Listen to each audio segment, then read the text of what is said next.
Well, looking ahead to this summer, a story you'll see only on Coin this morning. Organizers of the Big Float announced today it will return to the Willamette River for the 10th year.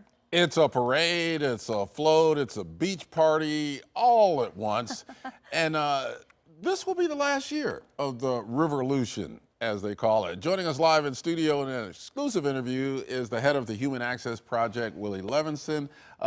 Good morning, Willie. Good to see you. Yeah, good to see you guys too. It's great to be in studio. Yeah, thanks Yeah, for joining definitely us. so. Yeah. So why is this going to be the final year of the Big Float? Well, it's funny. After a couple years off from doing the event, I'm a volunteer. We're a volunteer organization, and it really consumes me for 4 months of the year.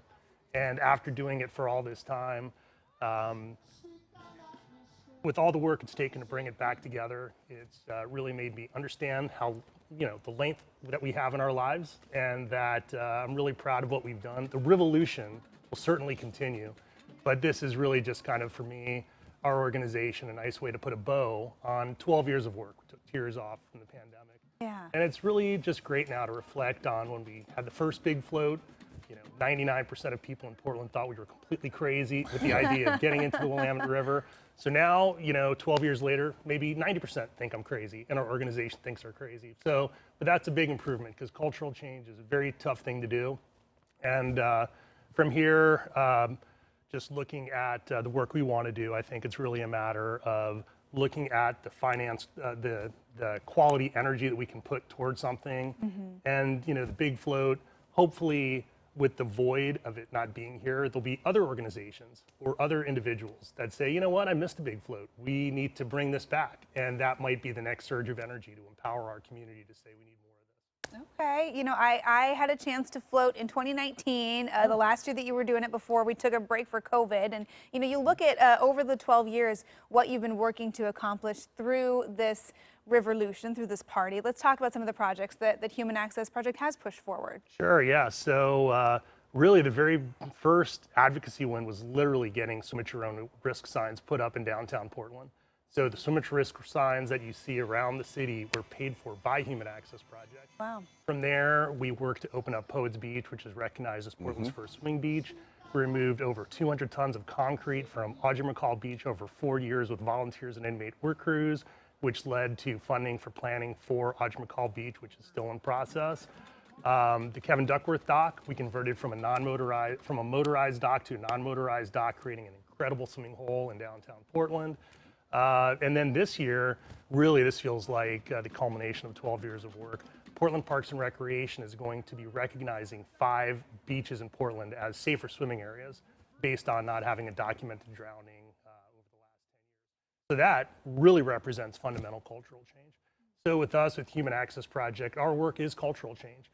That has to do with the individual person driving over a bridge and looking at the river and either seeing it as an obstacle or something pretty, but never considering putting a toe in it, to the institutions that maybe have held it back from allowing Portland to achieve this vision. I mean, every planning document that I had seen since we started 12 years ago had all of these fluffy ideas about having a better connection to the Willamette, having a better relationship with the Willamette. So the Big Float really became a platform for our activism. And yeah, so if you've thought about going to the Big Float, if you've gone before, this is it. And I'd say if you're somebody who still isn't quite ready to put your toe in the water, we have lots of volunteer roles. So you can be a safety kayaker in a boat, you can be a safety kayaker on land to keep an eye on people, but it takes a lot of people to make this thing hum. Yeah, the Human Access Project has really changed the perception of the river. A lot of times, people would say Willamette River, and they're like, oh man, that's not safe to get in, it's too dirty, whatever the case may be. But especially after the big pipe project finished, Human Access Project has really gotten people to accept the river as a place where they can not only look at, but get into. Yeah, well, thanks. I mean, ultimately, what I think we were trying to do is get people to question question why they feel about the Willamette the way they do. Because, in terms of cultural change, if a friend tells you that the Willamette is damaged beyond repair, that it's hopeless, the power of word of mouth, there's no reason, as busy as we are, to investigate it any further. A lot of people don't know that the Big Float was actually named in tribute to the Big Pipe. So it was really kind of the fundamental thing that we were really looking to elevate how important that was. I mean, if you look at urban cities around the world, Portland is so ahead of the game because it's typical that most major cities had combined sewer systems that would overflow. It was such a big project, and I didn't know that connection. That's really cool. We're running up against a break here, so I do want to make sure we can tell people how they can get involved and really go out with a bang on this 10th and final Big Float. Willie, thank you so much for joining us this morning. Yeah, and one last thing. It's only $6 through November 30. That's our early bird. It's $15 at the door, so a really good deal. So thanks for having me. Appreciate the support. Thanks for joining us. So be sure to join in. We'll have all the info, too. We'll have that link on coin.com if you do want to sign up and float for the 10th and final year. AM Extra is back with a lot more right after this. Don't go away.